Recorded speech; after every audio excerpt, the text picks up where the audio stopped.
Hi, and welcome to Dave Reed's Dialogue from Outer Wilds, Episode 4, in which we visit the Ember Twin. I realized that last time I said we would go to the Hanging City today and see the rest of Brittle Hollow, but I decided I better do Ember Twin first to maintain the continuity of the Nomai's journey in their search for the mysterious eye of the universe.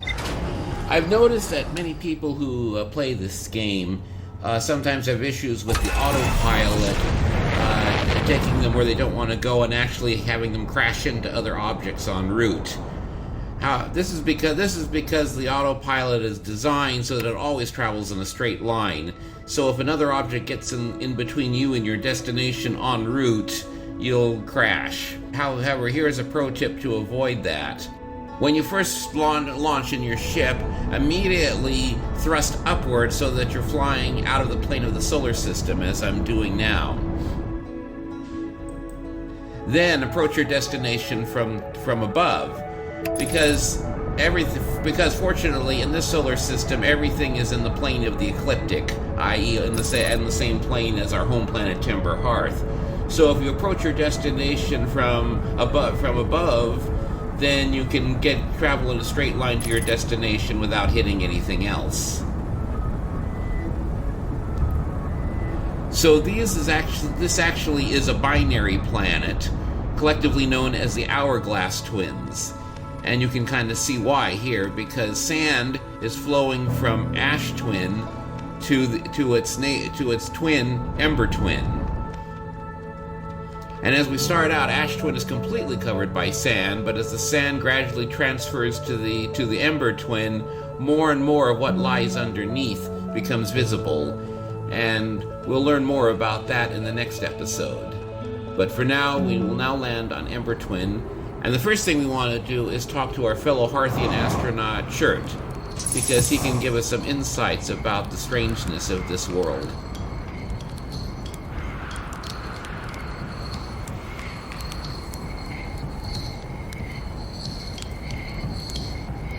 Goodness, it's you! Hello! I take it your first launch went well then. Welcome to the Hourglass Twins. Mind the sand now. What are you up to? Hornfeld asked me to update our star chart, so I'm out here observing. This is one of the best places in the solar system to spot astronomical events, you know. What's weird is I've actually seen not one, but a couple of supernovae today. Usually I'd be fortunate to see just one. Keep an eye or four on the stars, and maybe you'll spot one yourself. How do I know if I spotted a supernova? Supernovae look like extra bright stars to the naked eye, but if you zoom in with your signal scope, you can tell that they are actually big explosions. Massive stars go supernova at the very end of their lifespans, which is why it's so unusual to see two in a single day. I wonder if some of these stars are older than we realized.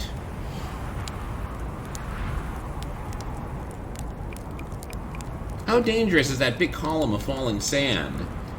On a scale of 1 to dead, I'd give it a 7 or 8. Awfully pretty, though. Right now, sand is flowing from Ash Twin to Ember Twin, but did you know the process eventually reverses? We're not completely sure why the sand flows back and forth between the twins, but it does seem to be a natural phenomenon. Oh, if you'd like to see something interesting, check out the other twin once a little more of its sand drains off. I promise you won't be disappointed.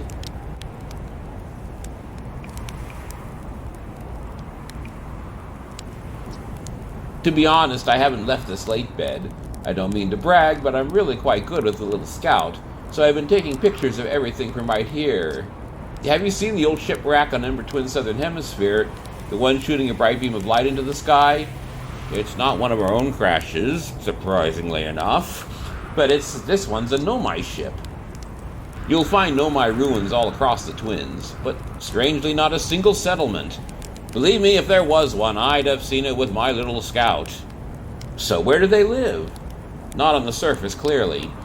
Ember Twin is full of cave systems, though. Maybe the answer lies underground. Watch out for falling sand, okay? I've had to dig myself out once or twice, and that's not half as fun as it sounds. Thank you, Chert, and we'll come back and talk to you later, because they have more to say. So here's the crashed escape pod that Chert talked about. If you remember in the previous episode, we saw that there were 3 escape pods that escaped from the vessel when it crash-landed in Dark Bramble. And this is the one that ended up on Ember Twin.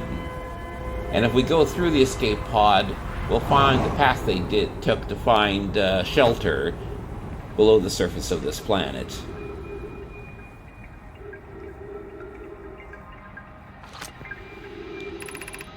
We need status reports for all systems, but initial things first. Is everyone unharmed? Our escape pod's passengers are afraid, but physically well, Nona. Everyone survived the crash. That's a relief, at least. You have my gratitude. Burr, were you able to find the other escape pod's distress signals? I can hear both signals somewhere in the star system, but I don't believe either escape pod crashed on the same planet as us.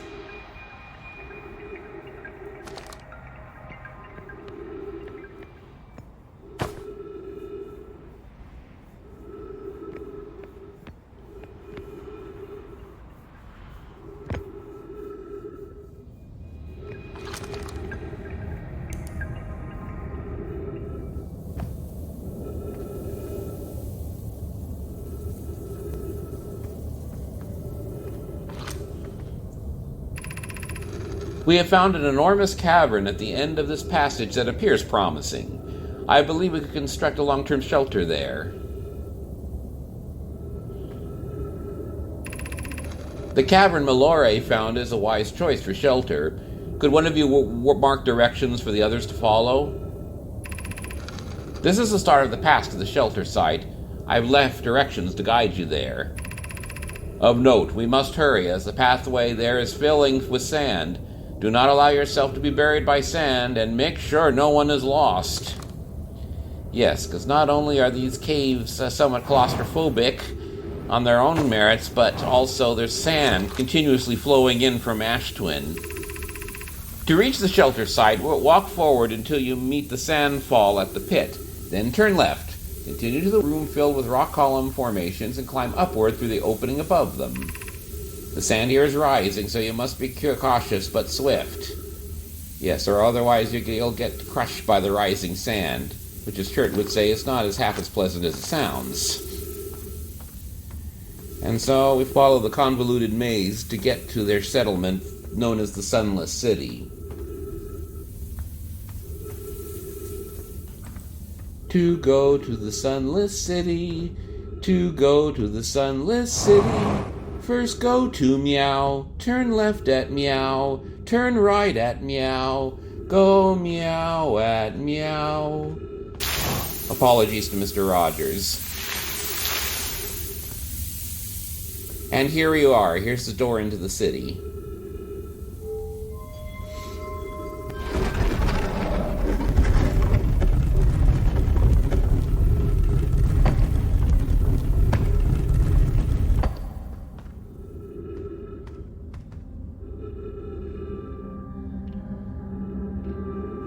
Trees. So the first thing we're going to want to do is replenish our oxygen.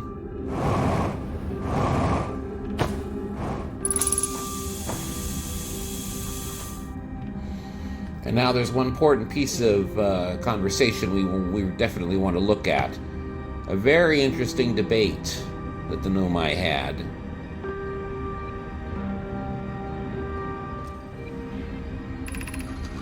Should we build the sun station to power the Ash Twin project? I almost can't comprehend this is being suggested seriously. The purpose of the sun station goes against every standard we hold ourselves to, and everything we believe in as a species.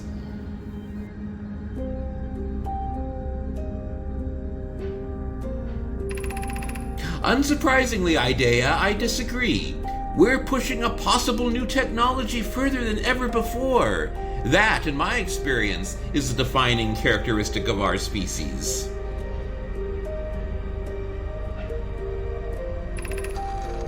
Are there other ways to generate this level of power?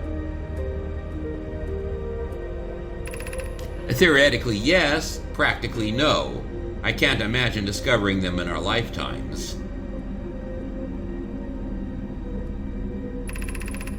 I understand this proposal is unsettling, but the sun station must be built if we hope to complete the Ash Twin project.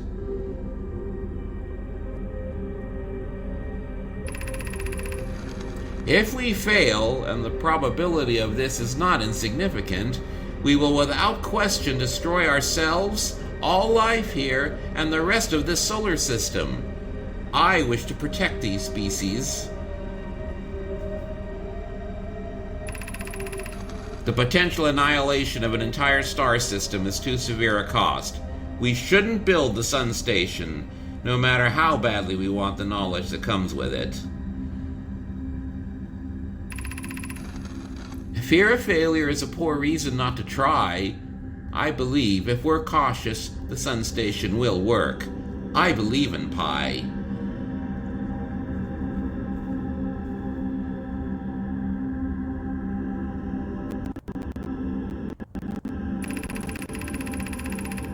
Poke, I'm deeply honored.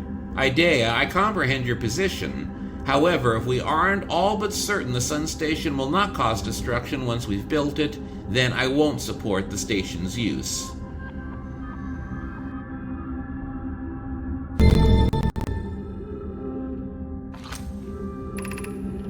So this is where we want to go next, the Eye Shrine District.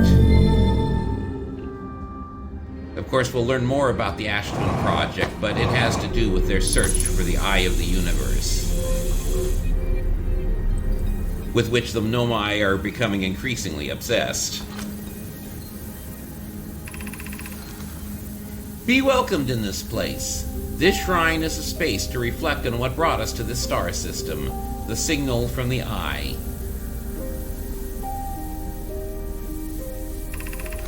We observed the Eye signal in our travels and followed it here to find its source. What we know is this. The source of the signal, which we have chosen to call the Eye of the Universe, is older than this universe itself. The rest we have yet to learn. Enter and open your mind to its possibilities.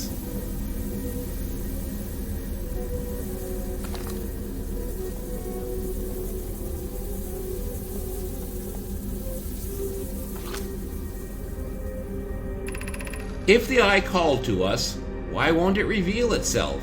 Why is it so difficult to locate it?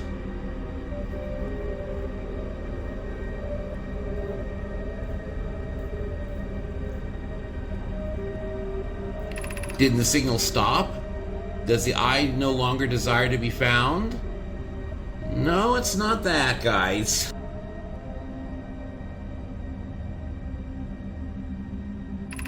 Perhaps this isn't the Eye's choice. You're getting warmer.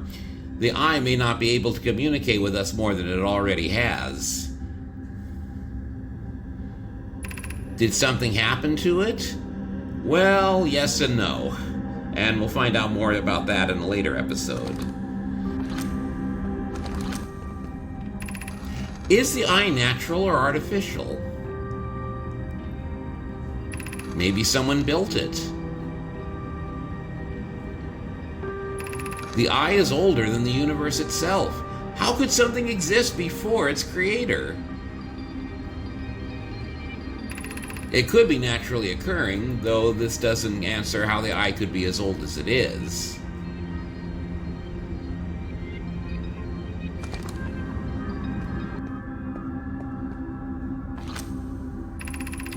Did the Eye deliberately call out to us by sending the signal? Or did we hear the signal by coincidence? We could be seeing meaning where there is none. Suppose the signal was produced incidentally. Does that mean the Eye is any less important, though?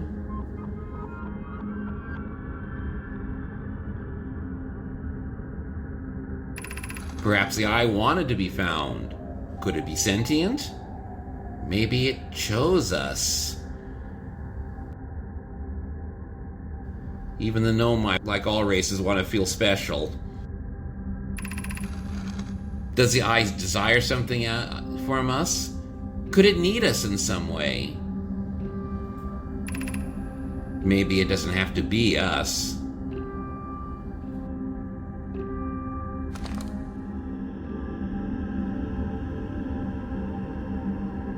I love this effect. Shadow on the eye.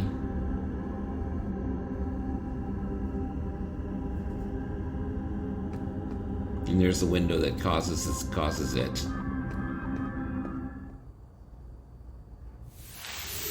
Now we're going to the next chapter, which involves the mysterious quantum disappearance of Coleus, which happened in this cave where we are now.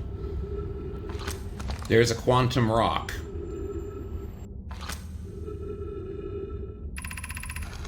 If you've come here to look for Coleus, this is where we were when he vanished. He's been missing for 2 days now. Your strange wandering rock friend is here too, though Coleus isn't. Coleus and I observed this unusual rock shard and several smaller rocks and at least 2 other caverns. I'm unsure if this is relevant. What happened before Coleus disappeared? We were examining the different rocks. I recall Coleus standing on the largest one, the Wandering Rock. I was taking notes and then my lantern died. When I lit it again, Coleus and the rock were both gone. And, see, the rock is gone now, because we were looking away from it. Quantum rocks work like the weeping angel, sort of. If you so much as blink at them, they change position. And now the rock is back. So now here we're going to see the strangest property about these rocks. We turn out the lights and jump on it. If I can aim my jetpack correctly to get on top of it. There we go. Now watch that sand. I turned off my light, and now I turned off my flashlight, and now on again. And now we and the rock are in a different chamber. And we're about to find out why. How curious! This rock took me with it to a new location. I wonder why this happened. Curious, but also alarming. This new cave appears to lack an entrance or exit. Also, the rock that brought me here disappeared while I wasn't watching. The Wandering Rock has returned. Never before have I been so delighted to see a sedimentary specimen.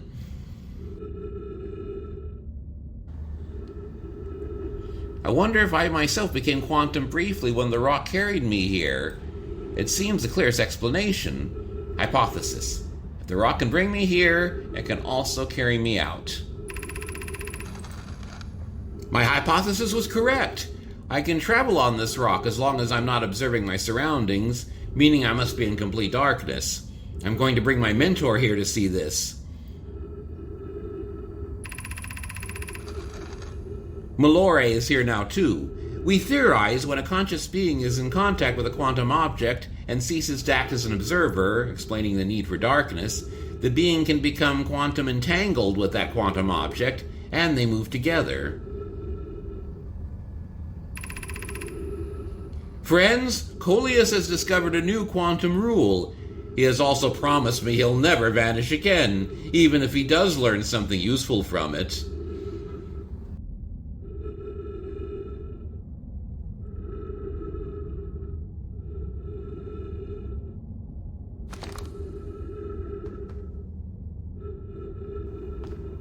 So now the rock is gone, but if we turn out the lights again,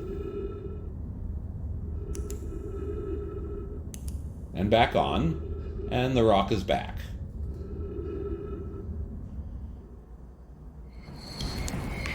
All this will become important when we visit the quantum moon. But now let's have another chat with Chert. Oh, you're back. Say, have you noticed anything unusual about the stars lately? Something seems, how to put this, off. I've seen, 10 supernovae already? 12? They're in the double digits now, and that's, not normal. Not normal at all. Was there something you needed? Why are so many stars going supernova? I have no idea.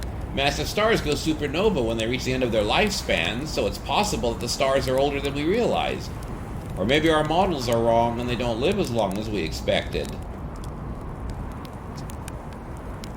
Honestly, I'm not fond of either option. If our charts are wrong, what else is wrong? And our sun... No, I shouldn't jump to conclusions. I'm probably overlooking something. That's it. I just need to collect more data. Watch out for the stars. I mean sand.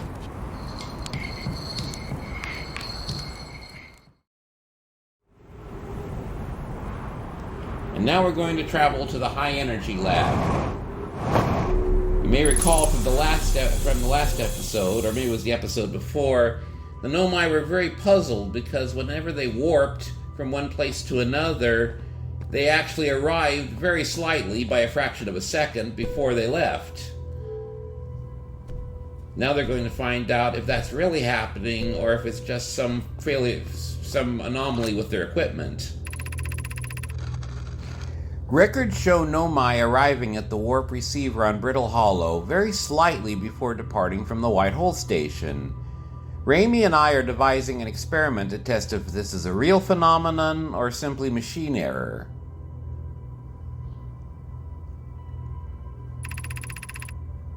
In theory, what we want to try to reproduce is a negative amount of time elapsing between something entering the black hole and exiting the white hole at its destination.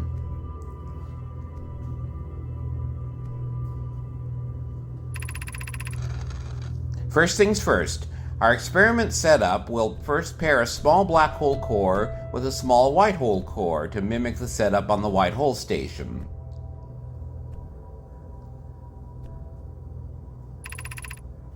Hypothesis: it is possible for an object to exit a white hole before entering the corresponding black hole.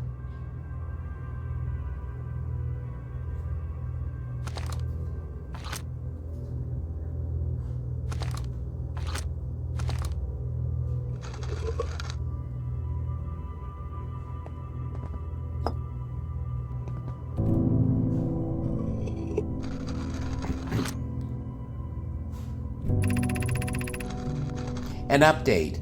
Our experiment here reproduced the anomaly in arrival and departure times, but Pi is unconvinced it's more than an equipment error. I hope to strengthen the effect to render it visible to the unaided eyes. All three of them. To that end, we've decided to try adding more energy. I imagine the Sunless City's energy supply should prove sufficient. Sure, yeah, just turn off an entire city's energy. No one will mind that. Of note, Raimi, Yarrow requests that we let him know before we reroute energy to the experiment. I'd hate to leave him in the dark. Where were you when the lights went out?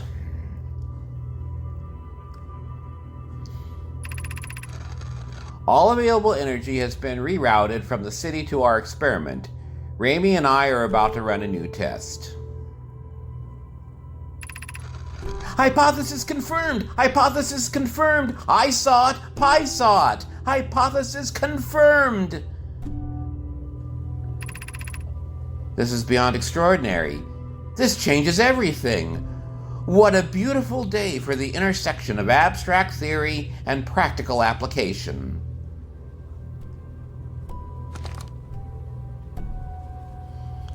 And so now we're going to recreate their experiment ourselves. So first we have to use this little doohickey to take the energy currently going to the Sunless City and sending it instead to their experiment. And so now we would take a mini black hole and a mini white hole and plug it in. And there we've got our black hole and white hole. So now we'll use our little scout to test.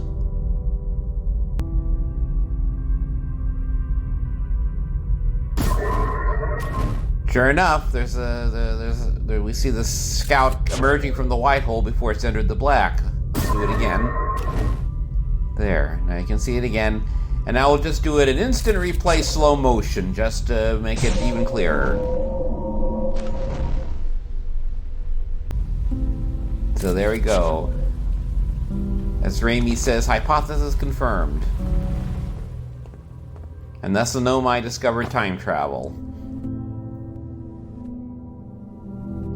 And that brings us to the next step in their quest for the eye of the universe.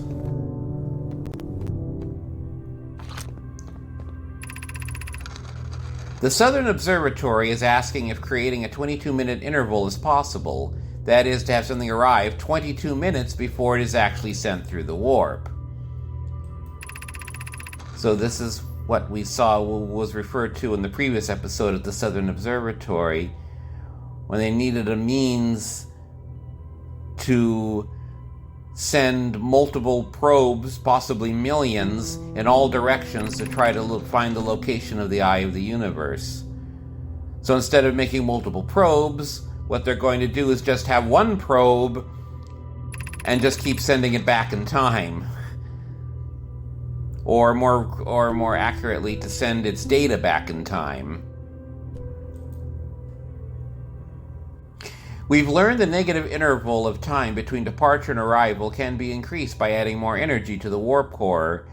Problematically, the energy required to extend the interval increases at an exponential rate. Hypothesis: creating a 22-minute long interval is possible, but we are currently unable to generate the necessary energy. Raimi and I believe it would be necessary to invent a new method of producing energy, a thrilling but enormous undertaking. We would also require advanced warp technology to be able to handle such energy. We would also likely need an enormous space to fit these proposed new energy and warp technologies together. The only location large enough would be Ash Twin. The energy is currently unavailable, you say? You're a gas pie. And my pun was unintended, Raimi, so I believe it's you who's aeriform. The sophistication of their jokes and puns. They'd be quite at home on my word.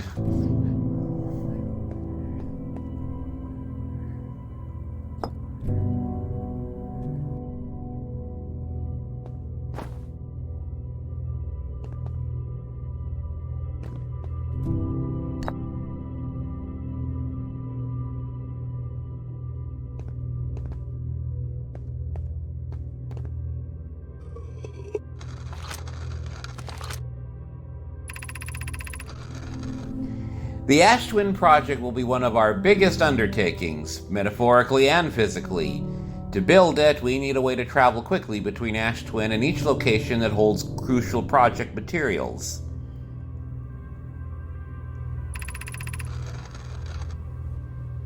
What if we use warp towers, like the one we have on the Whitehall Station, to connect Ash Twin direct to each critical location?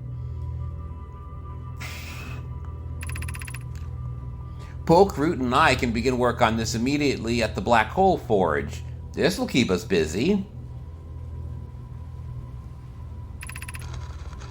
Of note, each tower on Ash Twin will warp to a different planet.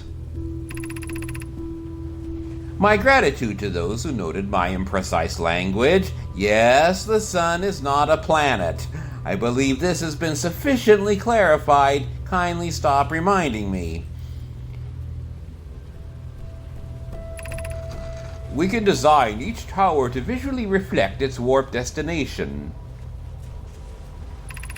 The Giant Steep Tower, for instance, could resemble a cyclone, and we could model the Timble Hearth Tower after a geyser mountain. Phlox is kind of the Michelangelo among the Nomai. He's both a sculptor, he sculpted the statues, as we'll see in the Giant Steep episode soon, and he also designed the warp towers. We can see all his designs here. And I didn't realize it until Lore Explorer, who is possibly YouTube's leading authority on Outer Wilds, pointed it out.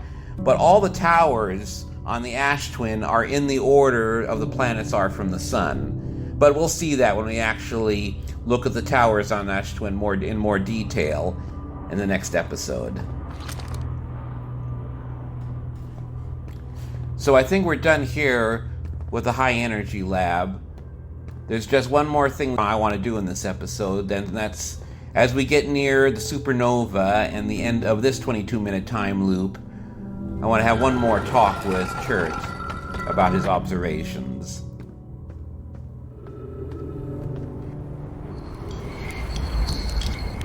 The stars! They're all dying! There have been too many supernovae to be anything else. We're next, do you understand? Our sun, by Hearth's name, we're next. What do you mean we're next? It's the stars, you see. All of the other stars are dying out. Oh, why did we have to be born at the end of the universe? And our sun, the star charts, why? Why did I want to update them so badly? I didn't have to know, but no, I had to update the star charts. I had to go looking for things I shouldn't have. And now our sun is about to,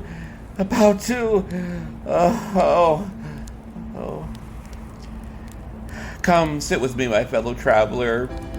Let's sit together and watch the stars die. And so we will, Chert. And we'll sit here and wait for the end of the cycle, and that will be the end of this episode. As the familiar music that always kicks in just before the supernova happens, letting us know it's about to happen.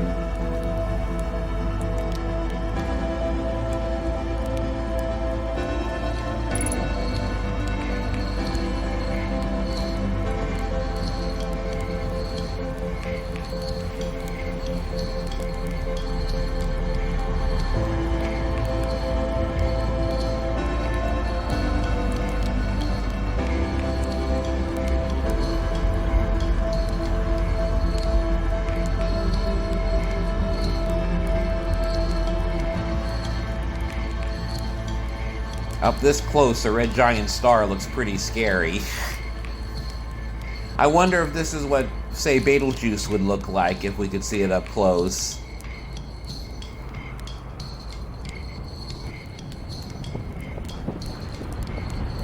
And here it goes.